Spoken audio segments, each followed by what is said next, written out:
Assalamu alaikum dear students.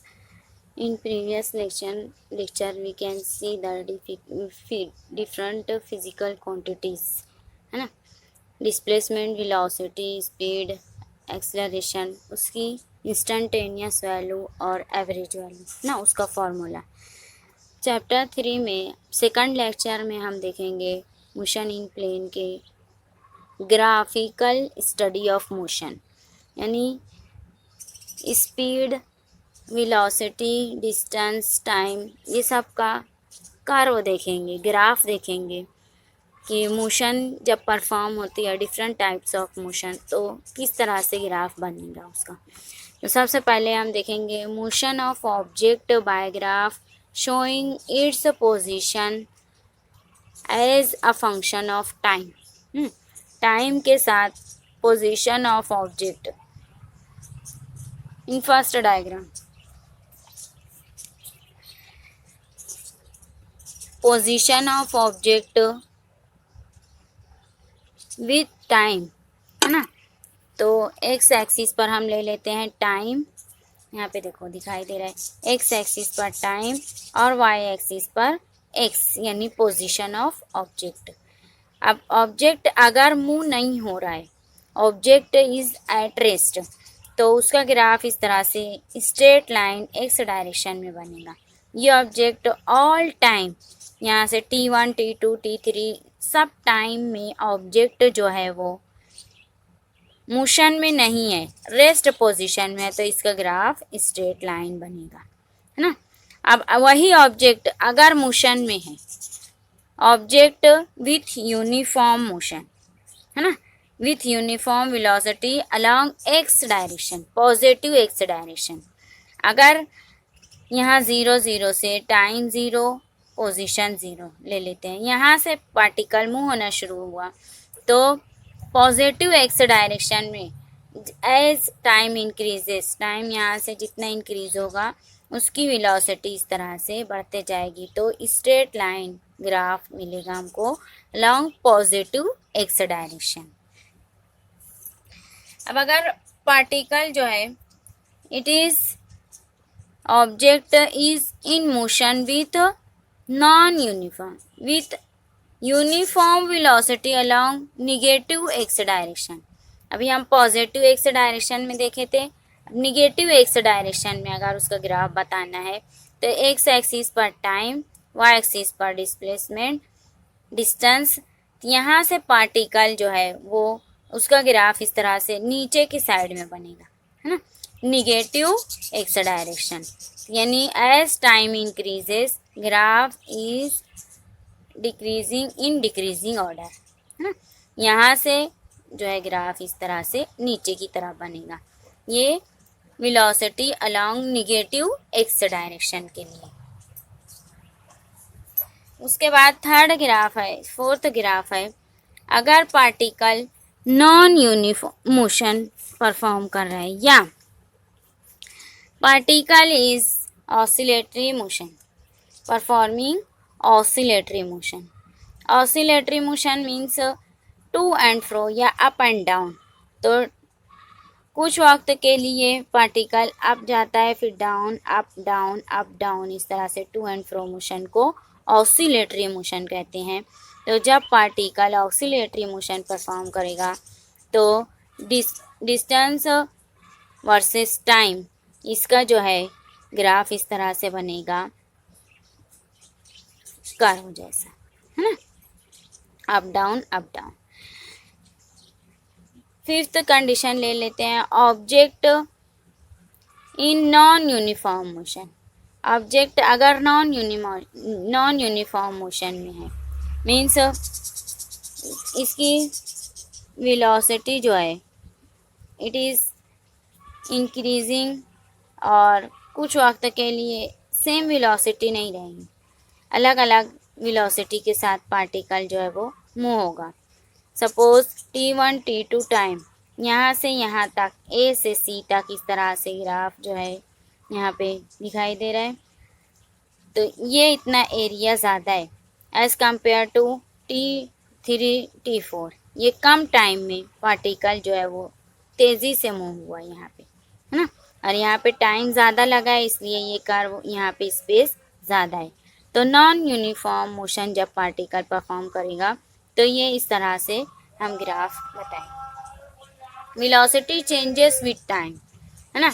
Average velocity और instantaneous velocity अलग अलग रहेगी।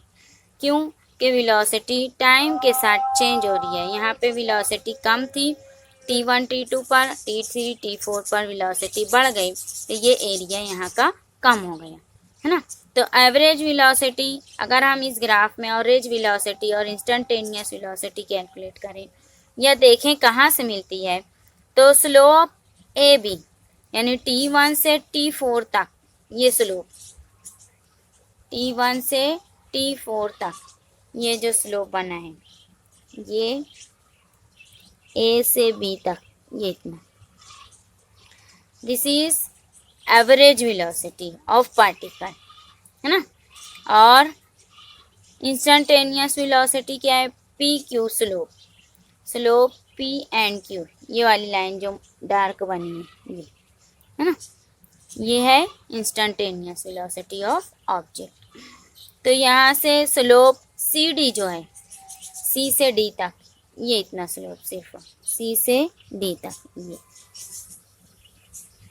तो ये इतना स्लोप जो है वो T2 से T3 टाइम तक के, है ना।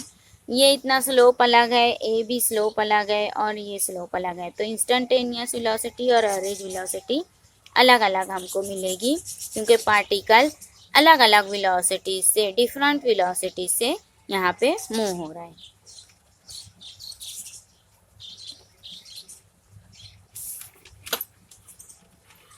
उसके बाद हम ग्राफ देखेंगे, velocity time graph. Velocity time graph में देखो, अगर ऑब्जेक्ट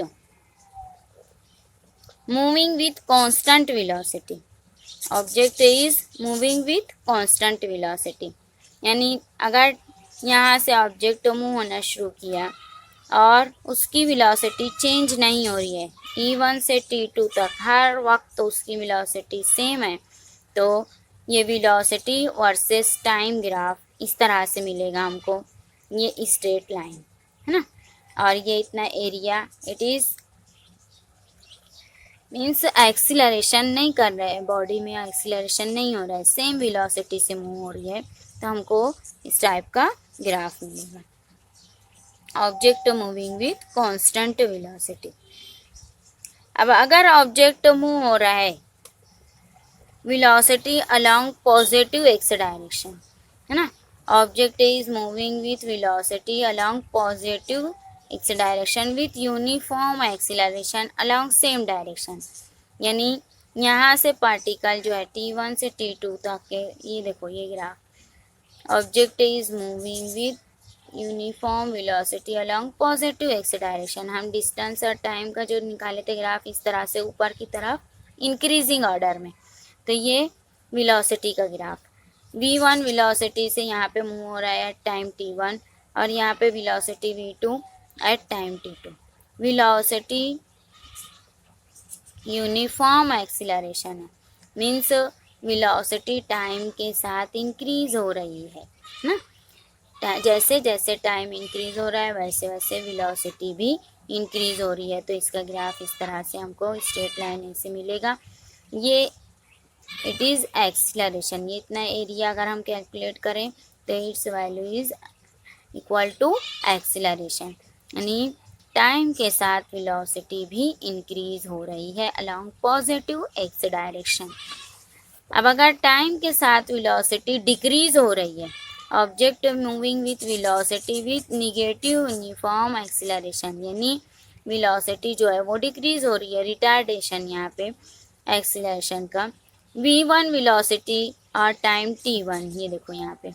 अब ये ग्राफ इस तरह से ऊपर से नीचे की तरफ डिक्रीजिंग ऑर्डर में बनेगा, है ना, यहाँ से यहाँ T2 टाइम पर वेलोसिटी जो है वो कम हो गई, V2 हो गई। V1 वेलोसिटी से T1 पर मूव होते होते इस तरह से ऑब्जेक्ट जो है उसकी वेलोसिटी टाइम के साथ डिक्रीज हो, जैसे जैसे टाइम इंक्रीज होगा वेलोसिटी डिक्रीज होगी, तो ये रिटार्डेशन कहलाता है या निगेटिव एक्सीलरेशन कहलाता है। विथ यूनिफॉर्म निगेटिव एक्सीलरेशन, उसका ग्राफ इस तरह से बनेगा। नेक्स्ट है फिगर। इस फिगर में जो है यहाँ पे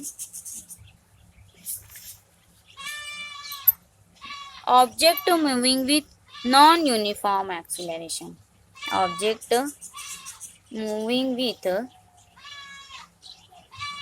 नॉन यूनिफॉर्म एक्सीलरेशन। इससे पहले ग्राफ में हम इंक्रीजिंग एक्सीलरेशन और डिक्रीजिंग एक्सीलरेशन के साथ देखे थे, है ना, लेकिन दोनों यूनिफॉर्म एक्सीलरेशन था, uniform increasing acceleration, uniform decreasing acceleration. ये ग्राफ जो है नॉन यूनिफॉर्म एक्सीलरेशन के लिए है, यानी टाइम के साथ वेलोसिटी जो है इंक्रीज तो हो रही है यहाँ पे from A point to B, इस तरह से ग्राफ बना है कर्व, लेकिन यूनिफॉर्म नहीं हो रही। अगर यूनिफॉर्म होती तो इस तरह से स्ट्रेट लाइन ग्राफ बनता, ये कर्व बना है, यानी नॉन यूनिफॉर्म एक्सीलरेशन है। सेम स्पीड से, यानी सेम स्पीड से वेलोसिटी से नहीं मूव हो रही है, वेलोसिटी भी चेंज हो रही है, एक्सीलरेशन भी चेंज हो रहा है, एक्सीलरेशन भी चेंज हो रहा है। इसका मतलब कहीं पे वेलोसिटी टाइम के साथ जो है वो इंक्रीज हो रही है ज़्यादा तेज़ी से, कहीं कम तेज़ी से, है ना। तो इस तरह से कर्व टाइप जो है वो हमको यहाँ पे मिलेगा graph, velocity versus time with object moving with non-uniform acceleration।